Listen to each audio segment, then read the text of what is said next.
podcast. Okay, I want to read this because seriously. The mission of BreastFest has always been to bring people together to celebrate what they collectively been through. Remember the lives of those who lost to cancer and drive forward toward a cure while dancing. Judith Shoulak. And she is my guest today. Not only a survivor, but definitely someone to transform the pain into something great. She is an amazing person. I have the honor to meet her and the honor to have her to tell her story here today. And I'm so excited about that. Thank you so much for being You are very welcome. It's a pleasure to be here with you. I'm so excited to have you here. Yes. You are an inspiration, not only for the breast cancer community, but in general. You're a businesswoman. You're a wonderful person. They're creating. Let me tell you, these guys created more than $500,000 to charity with partners, charitables.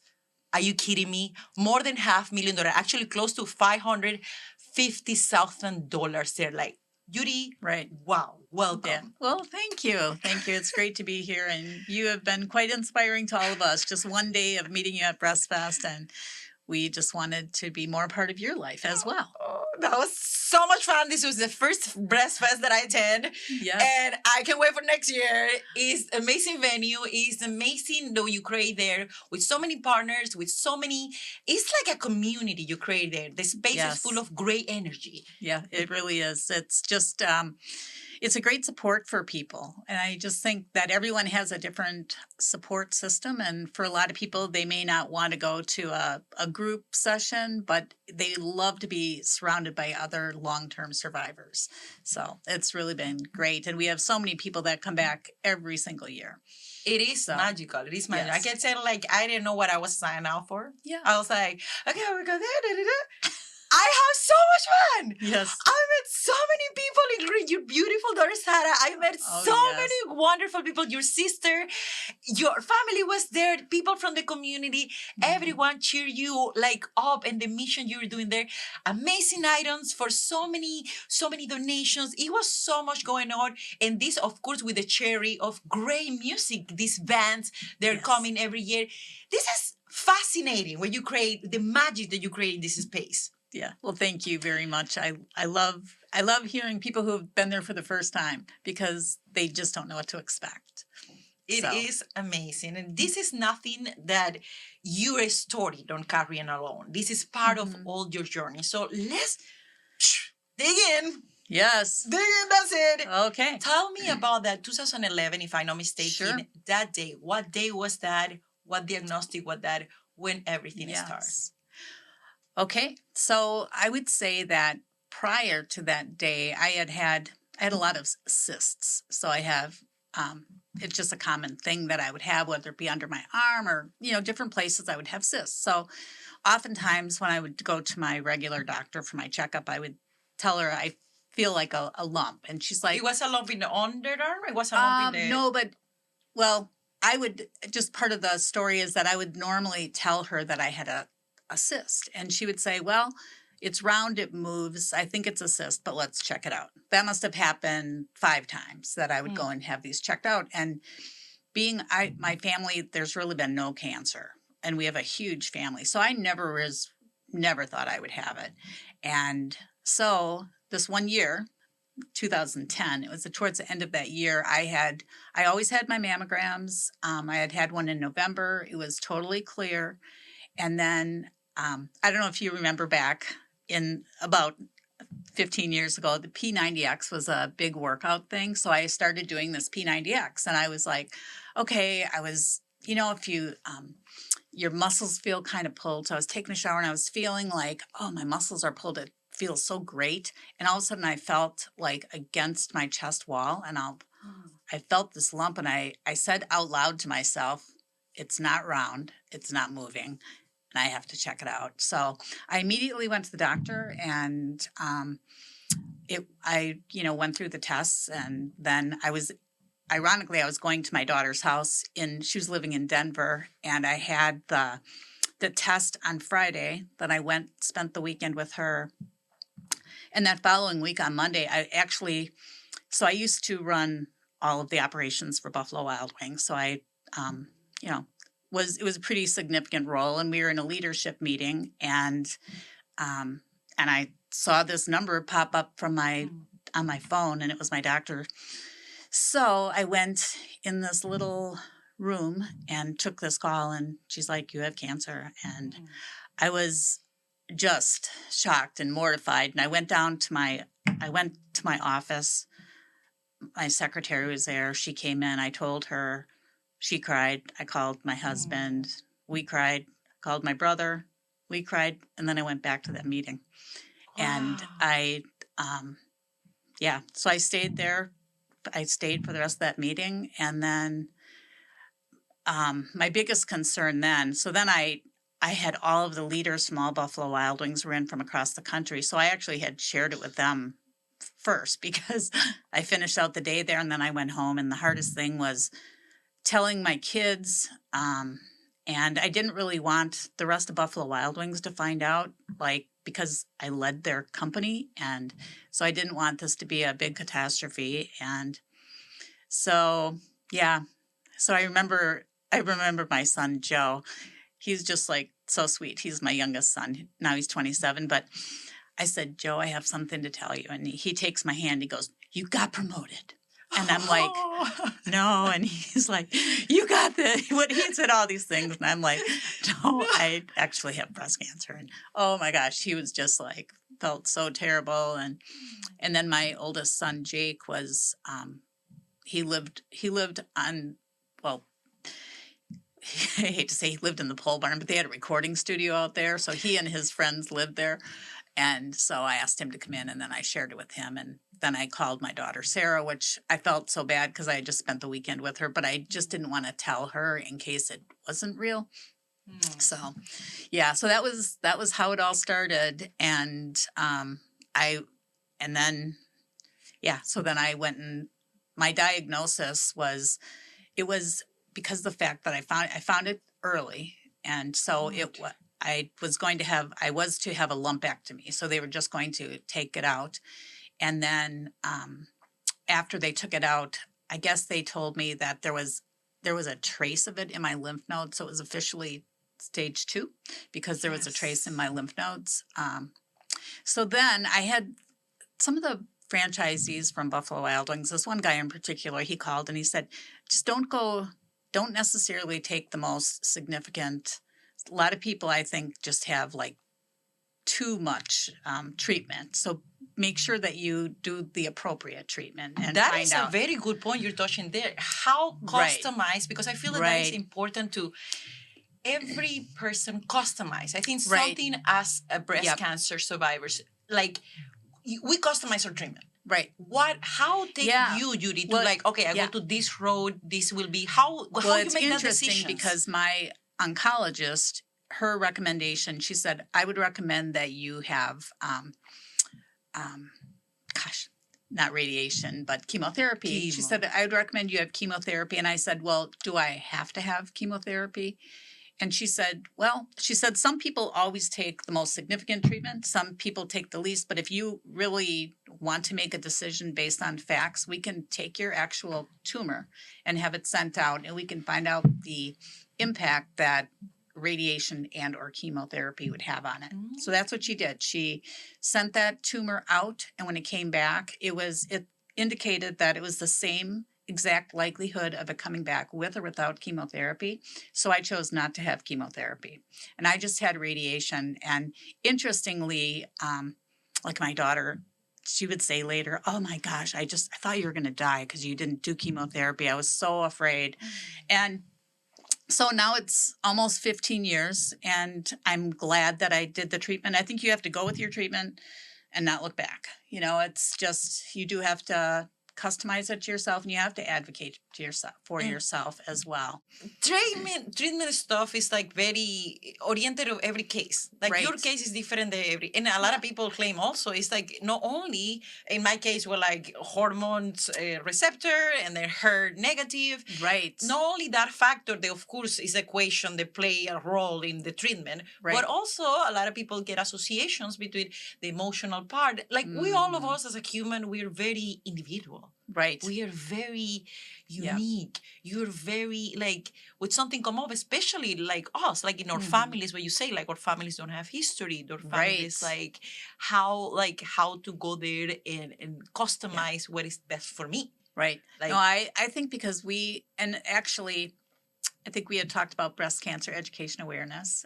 And I had gone to one of their sessions and they were talking about a woman who she had very dense breasts. So you couldn't really see the tumors in there. And so when I was talking to my oncologist, she said, well, I would recommend that you have every 6 months you have a mammogram. And I said, well, what about having an MRI? Because I had heard that an MRI will help, especially for women with dense breasts where you can't necessarily see the tumor, that is more helpful.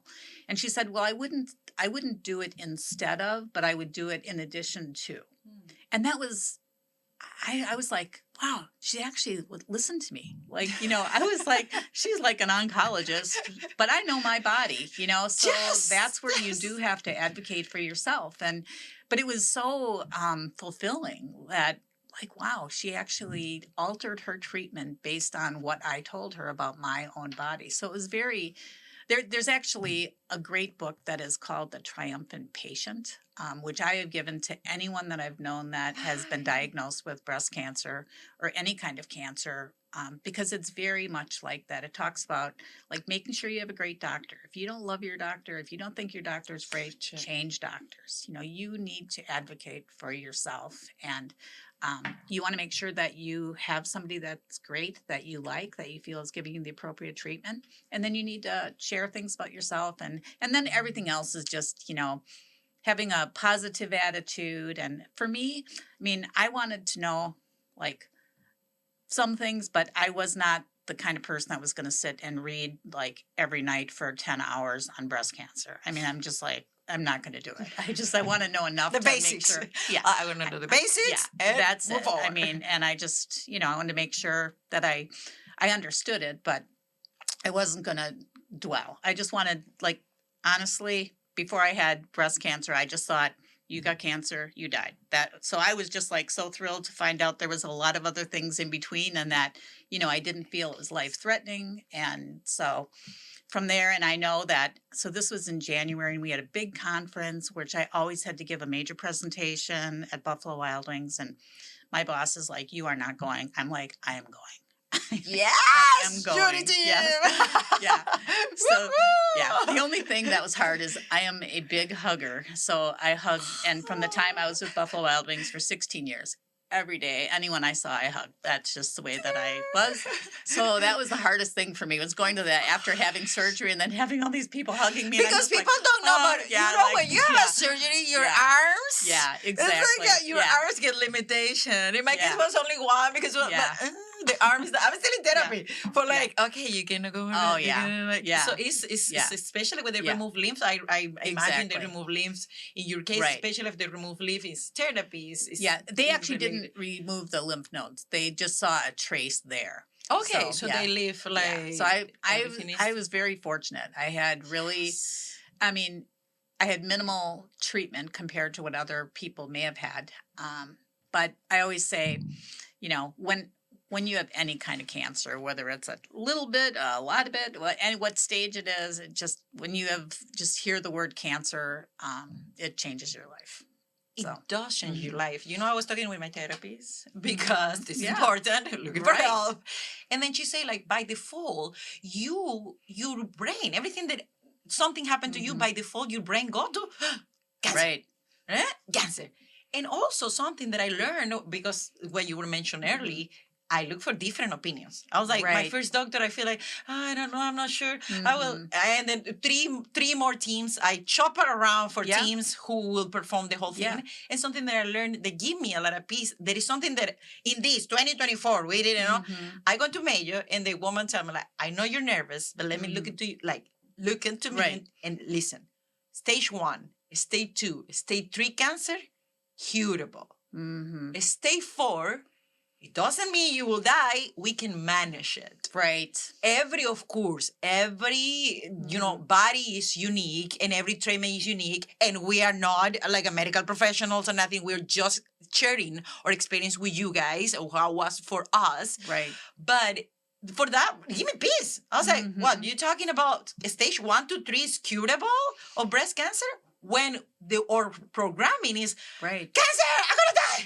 Right. Exactly. It's exactly what happens. But I think the fears come too. In my Yeah. case, I don't have kids, but I bet like the fears come like, Oh, who yeah. will raise my kids? So like, like fear come there as well. Yeah. That is, and it's funny because now in looking back, my kids will say, "Oh, you went through this and it didn't bother you. Like you just handled it so well." It was like every day I was so concerned about being strong for my kids because I didn't want them to worry. I was so concerned about having this strong image at work in this big role that I cried every day to and from work for like 10 days because it was like my time to like just cry, so that's what I did. And then I get to work and I'd be like, okay, it's cool. Yeah, let's just move on with the day. Everything's fine, So More than that, strong resilience and the powerful resilience that is Yeah. in your heart, Yuri. What else? And of course, the support of your family. yeah. What else bring that light and that power to you in that moment when you most need it?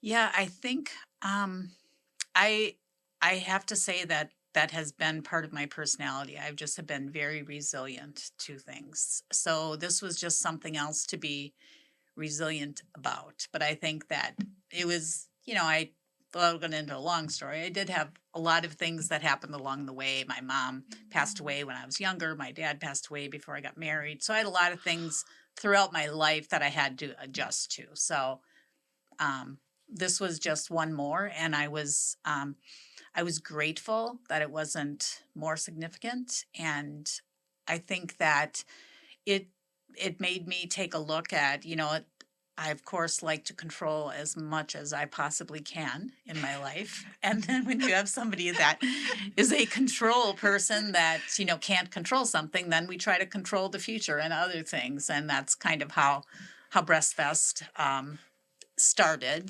That was just one of the ways to be able to control things going forward. But I took a look at my lifestyle, and I think prior to breast cancer, I think I really thought I was superwoman. Like I thought I could be amazing parent, amazing worker, and I lived on literally 4 to 5 hours of sleep for about 20 years. And I'm not even kidding. And I didn't even know what a vitamin was. So I just took a look at everything I did, and I just decided there's a few things I'm going to change up here. Like number one, I'm going to start sleeping 8 hours a day. And since that occurrence of breast cancer, I mean, I do, for the most part, I try to sleep 7 to 8 hours a day. And I do take my vitamins, and I do eat healthy, which I've always eaten pretty healthy, but I would say it's just more consistent. And I was always a very appreciative person, but I did put things off. So it's like, okay, I am not putting things off anymore. I went to Norway, which is where my family is from, and we visited all of our relatives. I went to Hawaii. I went to Alaska. I went to a lot of places. I went to Paris. I mean, places that I really wanted to go that I just never had been. And so, yeah, I will always be appreciative, but I just don't put things off anymore. It So, was, you never know. something that when another guest that I have over here, she mentioned like this cancer was like a little bell. Oh, yeah. They checked me. Right. Yeah. To what else for you was like, okay, I need to do some stuff different. For me, Yeah. I feel for all of us, it's like a knocking in the door, like, tuck, tuck, tuck. Yeah. It's something that you need to be different. Stop going in that way that you are going so driving.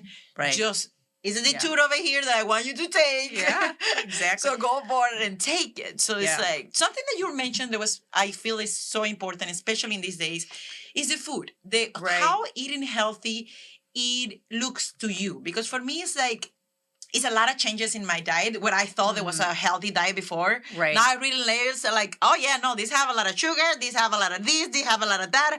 They have a lot of preservatives. They have a lot of. How eat healthy look to you and to your family? Yes. Well, I do try to go like a long time. This is just like from at night to, I really don't eat till like 11 in the morning because this is just something that I've heard of is like fasting. having intermittent fasting where you have a longer Yes. period of time without eating. So I pretty much don't eat from, I eat later at night than I should, but I don't eat until like 11 o'clock, usually during the day. But for the most part, I eat a lot of fruits and vegetables and salads and chicken and fish. And I've never been really, I was very overweight when I was younger. So I used to just love chowing down on those hamburgers.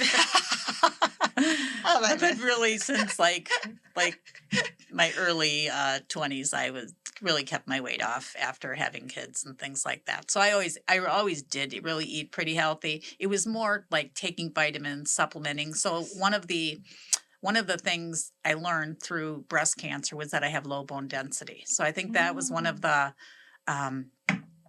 really rewards of having cancer. I would have never, and they say that osteoporosis is the silent killer because you don't know that you have it until you It's too late. Right. So I did some clinical trials when I was going through my treatment and I realized that I had low bone density. So since then, that's really the only medicine that I take is like a once a week medicine for low bone density to keep that up. But I really advocate like taking your calcium and things like that. That is something that like I know my daughter is very religious about doing now because she learned from me, So yeah. And all of us are learning from you. So and I'm still learning from everybody else. And actually, I was listening on the way in to a radio show and two women were talking about their experience with breast cancer being, October being breast cancer awareness. And one of the women, she was a newscaster and she was saying how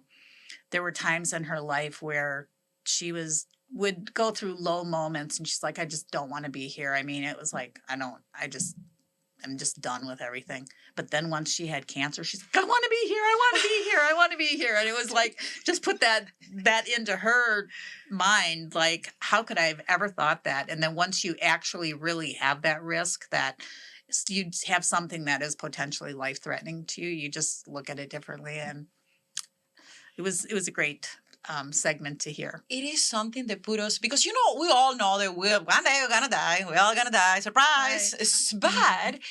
This put you like so close. Oh like, yeah. It put you so close to that feeling. It's like it's happening and can happen like very, very soon. Right. So I feel like when we receive that call, is that wow. It is so close. What is still in the table that I didn't do, or what I can do what I can do with this. Right. Something that I admire you is since I put like 1 feet in that amazing event is what you transformed to this. Yeah. Let's dig in a little bit more in BreastFest because I feel it is a wonderful, wonderful event. They bring together not only like the community, the pink community as I start calling it, but it also put together so many resources. Like you partnership, please be open to talk about the organizations you partnered with and how, like this is a beautiful thing you created. Tell me more about BreastFest. Yes. Well, so I'll go back a few steps and I just have a very musical family. My dad was a drummer. My husband's a guitar player. Through his, working with the kids, my son is a guitar player. My other son plays all kinds of musical instruments. This music in your veins. The Shoulak music is in their veins. Yeah. A friend of mine from Buffalo Wild Wings, he used to call us the Von Shoulak family. And then my daughter, Sarah, of course, she takes a lot of different plays a lot of different musical instruments. So it was my husband's 50th birthday, and for his birthday, he wanted to have a music festival at our house, and he wanted to be the headliner. So he had these other bands came out and played, and then when they were all done, he went on stage, and he was the headliner, and this was his dream. So that was 1 year. And then the next year, it was the anniversary of Woodstock. So they actually told me that we were celebrating. We were going to have this music festival to celebrate the anniversary. It was like the 25th anniversary of Woodstock. But they had really invited the people that stood up in our wedding to like celebrate our 25th anniversary. So we had that music festival. And then the next year I got breast cancer. So, so it was in January that I was, had my diagnosis. February I had my treatment. And then someone in my family said, well, we should just keep on having music festivals, only raise money for breast cancer. So it started like and it was like a little backyard festival, so we thought.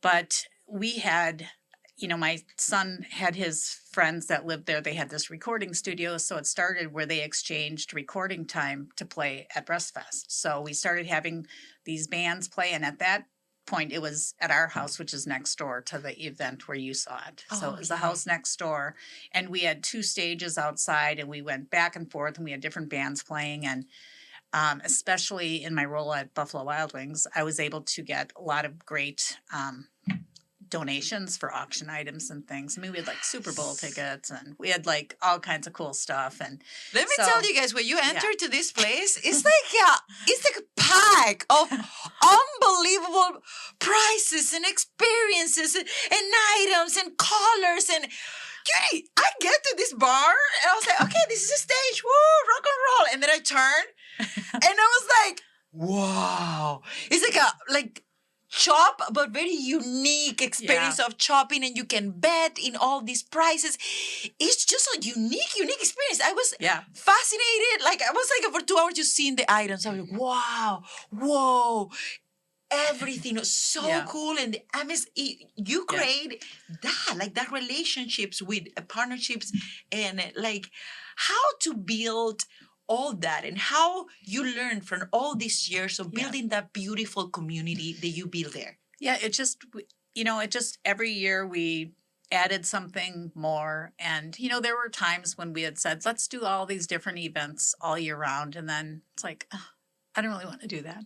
It's too much work. I love what we do once a year, like right now, like the day after, people start sending notes on things that they like and didn't like and what we want to do differently. And so we have lots of ideas on what we'll do next year, but we give ourselves a little bit of a break right now. Okay. And then we'll probably in a few weeks we'll get together. We'll talk about and then especially next year's our 15th year. So that's a platinum. It's a platinum version of this event. So this is going to be a great. It's usually in October, the first week of October? Yes. We had changed. Well, it used to be in September. Then we went into October because we thought that would be better with breast cancer education awareness. Mm-hmm. But last year we got feedback mainly from our board of directors. They're like, hey, it's just really too cold. Like last year, October first week was really cold. And so we decided, we had already had plans for this year, but we said, as of next year, we're going to go back to September. So September 27th. Mark your calendars. We have the date. Let me tell you, you don't have to be like a diagnostic or nothing. This is a fun event here west of the cities that you can go and you can enjoy. It's all well put together. It's good music. It's amazing, fabulous items. It's a great cause that you're supporting. I mean, it's a no-brainer. You need to go there. September 27th. Oh, yeah. September 27th. In my calendar, Pacha. Okay. Wow. This has been fascinating. Mm-hmm. I feel like I've talked to you and squeeze like all your knowledge and all your journey for like so long. But let's wrap it up here with, I asked like these 5 questions, and thank you so much for share the whole experience. Sure. Not only what you put in the community, but what you as a resilient human you are, sharing that story, it will inspire me, and it can inspire others to, like, it is a hope. Yes. It is a way to transform all this pain in something wonderful. So thank you for transforming that until something so, so great. So I would do this, it's like a fresh questions. I call it like the 5 fresh questions. Okay. We have it. Number 1. What is your favorite word in another language that is not English? Gratulerer. Ooh. Mm-hmm. What it does mean? Congratulations on your special day in Norwegian. So that's what I heard every year from my grandparents. Gratulerer. I love it. It's so powerful. It's like a cheating on it. I love it. In one word, if you can have like one word, what will be your superpower, Judy? And I can think in 10 words right now for her. But if it's that one word that come to you, to your heart, like what can be that superpower? I would say positivity. Positivity. Mm-hmm. Yes, you are very positive and very resilient Yeah. and very. I can talk about a lot of superpowers for her. If you can be an animal, which animal you will be and why? I know. I think I would be a dog because dogs are so special. They are just your best friends and they just love you no matter what. And I have a beagle. I love my beagle. And so, yeah, I'd be a dog. Number 4, mountain or the beach? Would you like the best? Oh, the beach. No brain. The beach. Yep, the beach. Oh, yeah, the beach. The beach all along. Yeah, I love the beach. And last but not least, I feel that gratitude is one of the vibrations that go very powerful in our heart. And when the gratitude is in our heart and that vibration is in us, I feel that nothing else can go there because of that powerful vibration. So my last question for you is like, it's one thing that you are truly grateful right now in your life. I'm very grateful for my family. So they are just loving and kind and they're just amazing. So yeah, I'm very grateful for my family. Extended, like small family, extended family. So God bless to your family, and I see you guys in action. Yes. In the BreastFest, like is magic. What is happening there, and it's magic. They come like for that for your family. It's what I say. Like I sit down to talk to your sister and stuff. Like your family, it look like it's a powerful, and it's a light. They go from the light of your family, it can the bride, the echoes in the whole world. So I'm so honored that you are here in Minnesota, and then we have that experience here. And if you are out of town too, like we have that is very, very, very worth it too.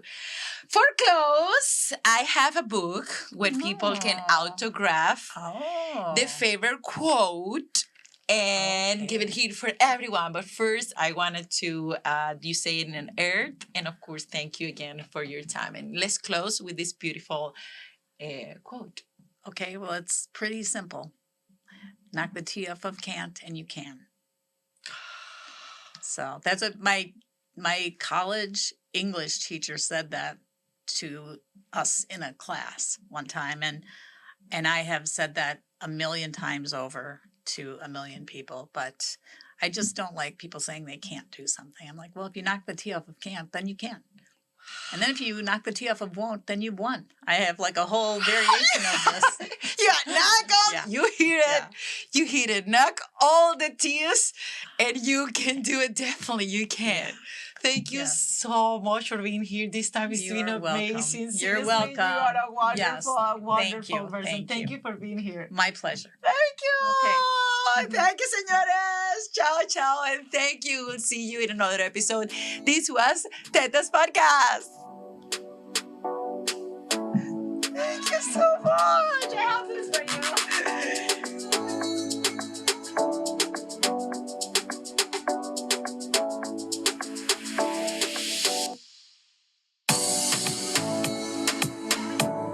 NBC. No relation to NBC.